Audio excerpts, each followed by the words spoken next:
안녕하세요, 다다르고TV.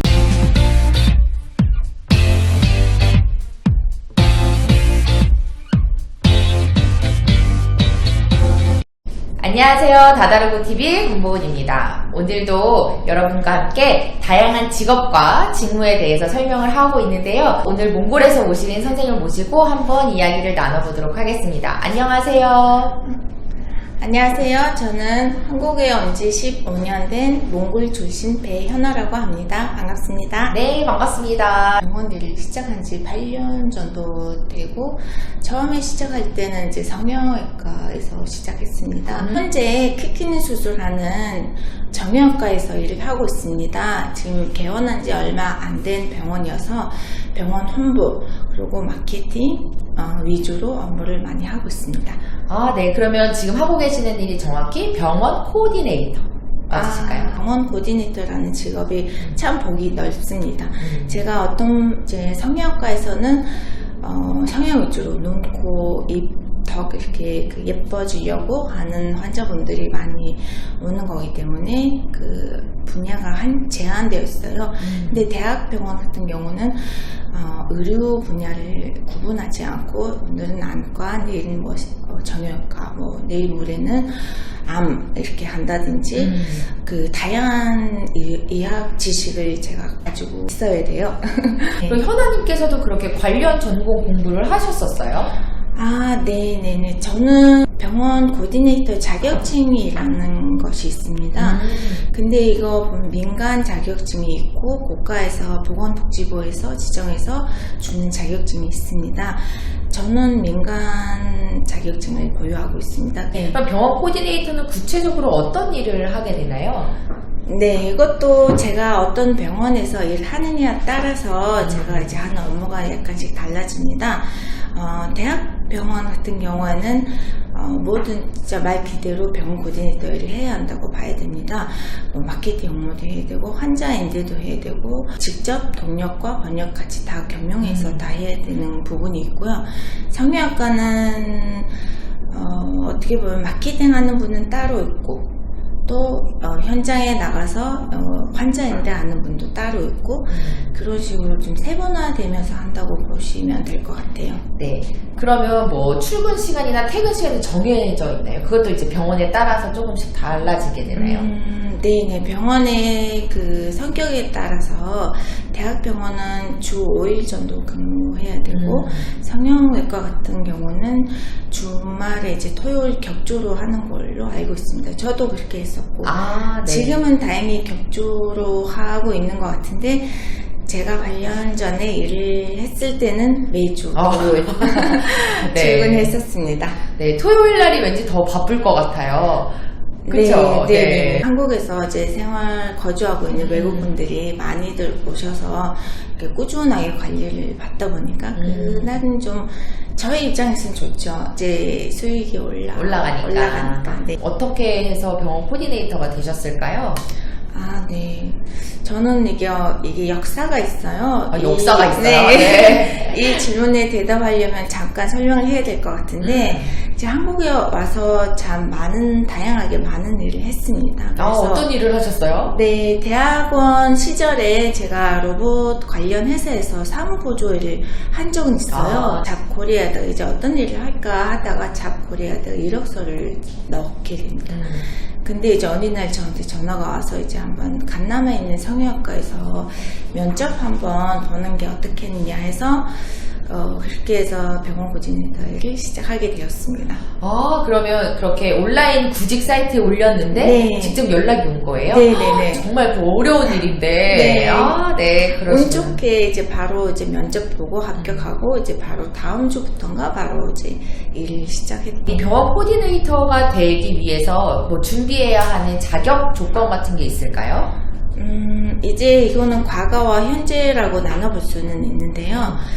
과거에는 그냥 한국어 실력이 어느 정도 된다 하면 성형외과 같은 경우는 다 취업이 잘 됐었습니다. 하지만 현재는 대학병원 같은 경우는 기본적인 의학 지식이 있는 뭐 간호사 출신이라든지 자기 나라에서 의학대학교 거기 졸업한 사람이 한국어까지 다 한다 그러면 이제 바로 이제 취업이 되는데요. 한국어 실력이 잘 되고 병원 코디네이터 자격증을 보유하고 거기에다가 어느 정도 경력이 있으면 자기가 원하는 병원에 취업을 할 수는 있습니다. 병원 코디네이터 자격증도 이제 종류가 조금 다르다고 들었어요. 그래서 이민자분들이 볼 수 있는 자격증도 있고 아니면 그냥 한국 사람들이 전체적으로 통용하는 자격증이 있다고 하는데 그 두 개를 좀 설명해 주시겠어요? 네. 제가 딴 자격증인 민간 자격증 한국 분들도 딸 수 있는 그런 병원 자격증이었습니다. 근데 보건복지부에서 그 주재하는 하는 저기 병원 자격증은 다문화 여성분들 대상으로 하는 1년에 2번 정도 모집해서 하는 걸로 알고 있는데요.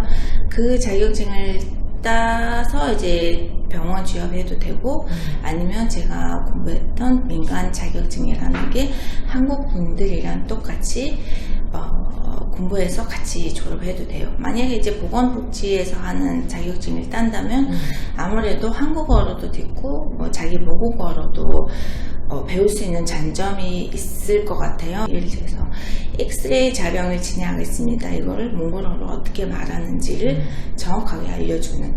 근데 이제 민간 제가 딴 자격증에는 그런 말이 없죠. 그냥 한국인 대상으로 하는 네, 거니까. 하는 거기 때문에 병원의 운영 체계, 리셉션 분들은 어떤 업무를 하는지, 뭐 그리고 마케팅을 어떻게 하면 좀 더 많은 홍보가 될 수 있는 그런 노하우 정도 약간씩 다른 것 같아요.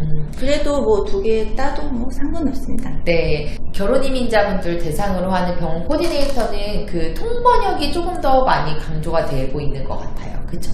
네. 지금 현재 제가 일하고 있는 병원은 개원한 지 현재는 4년이지만 제가 딱 개원한 지 2년째 됐을 때 이제 입사해서 근무를 했을 때도 아예 이제 몽골에 대한 그 원내 서류 문서가 안 되었으니까 홈페이지 번역부터 시작해서 이제 뭐 수술 동의서 등 문서 그 번역 작업을 합니다.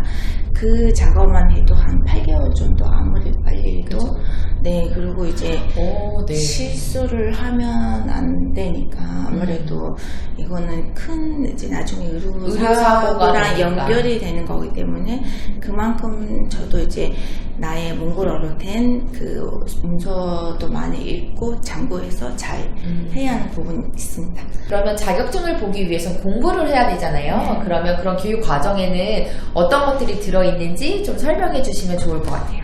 복이 참 넓습니다. 여러분 그냥 병원에 가서 그냥 단순 뭐 동력 번역할 게 아니라 나중에 강의도 할 수도 있고 개원하는 병원에 가서 뭐 설계 어떻게 외국인 환자 유치 노하우도 알려줄 수 있는 거기 때문에 복이 넓어요. 대학병원은 이제 어떤 과가 있고 뭐 성형외과는 뭐를 어떻게 하는지 이렇게 세분화돼서 있어요. 그런 교육을 많이 합니다. 병원 코디네이터 공부를 하면서 교육 과정이 너무 많고 방대하고 또 이제 막 의료 지식도 있어야 되고 행정 업무, 병원 서비스 이런 것들이 다 들어있는데 이거를 한국어로만 배우기는 좀 어려울 것 같아요. 그쵸? 네. 그래서 이런 것들을 이민자분들에게 조금 더 쉽게 설명해 주실 수도 있을 것 같은데 현아님 어떻게 괜찮으세요? 네, 저는 좋습니다. 좋습니까? 네. 그럼 저희 다다르고 클래스에서도 병원 코디네이터 과정을 배연아님한테도 배울 수 있는 거죠?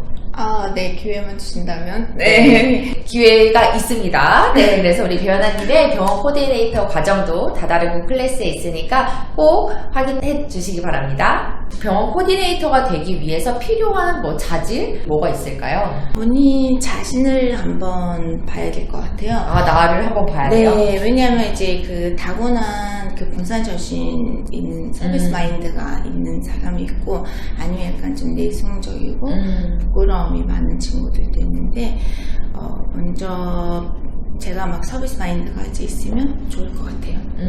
그러니까 제가 정말 사람을 도울 수 있는 거기서 이제 직업을 얻는 사람인가 본인한테 한번 질문 던져주고 만약에 맞다 그러면 과감하게 용감하게 해도 될 것 같아요. 병원 코디네이터를 하고 싶으신 분들도 많이 계시는데 요즘에 한국의 의료관광이라는 이야기들도 많고 네. 또 의료 때문에 이제 입국하시는 분들도 있고 여행을 오시는 분들도 많잖아요. 네. 그래서 이 병원 코디네이터라는 직업이 앞으로는 더 확장될 거고 더 많아질 거라고 정말 감히 말할 수 있을 것 같아요. 네. 그래서 이렇게 병원 코디네이터에 관심을 갖고 계신 이민자분들한테 한번 이야기를 선배로서 네, 한번 이야기를 해주시면 좋을 것 같습니다. 네, 만약에 이제 여러분 한국어 실력도 어느 정도 됐고, 한국어 문화도 잘 이해했고, 이제 병원 자격증까지 보유했다면, 본인 자신 믿고 용감하게 병원에 가서 일을 해보는 거를 추천드립니다. 근데 이렇게 하면 어떻게? 라는 질문을 많이 해요. 제가 어떻게 하면 병원에서 동역이든 뭔가를 할 수 있느냐라고 물어보는데 추천해 드리는 방법은 본사를 많이 했으면 좋겠다는 생각을 합니다. 대학병원이나 성형외과에 가서 이제 제가 이런 자격증을 보유하고 있고 한국어 실력이 이 정도입니다. 제가 본사 활동을 하고 싶습니다. 혹시 가능할까요? 라고 직접 문을 두드려보고 이게 나중에 이제 간접적으로 직업 체험이 되고 저한테는 또 경력으로 남으니까 우선 그렇게 해보고 또 열심히 하는 자를 옆에서도 알아봐 주니까 이제 용감하게 한번 도전해 봤으면 좋겠습니다. 아, 네. 용감하게 도전. 네. 그렇죠. 네. 좋습니다. 조금 더 자세한 이야기는 2부에서 계속해서 진행하도록 하겠습니다. 어떠셨어요? 네, 전 너무 즐거웠어요. 좋았어요. 네. 그럼 2부도 잘 부탁드립니다. 감사합니다.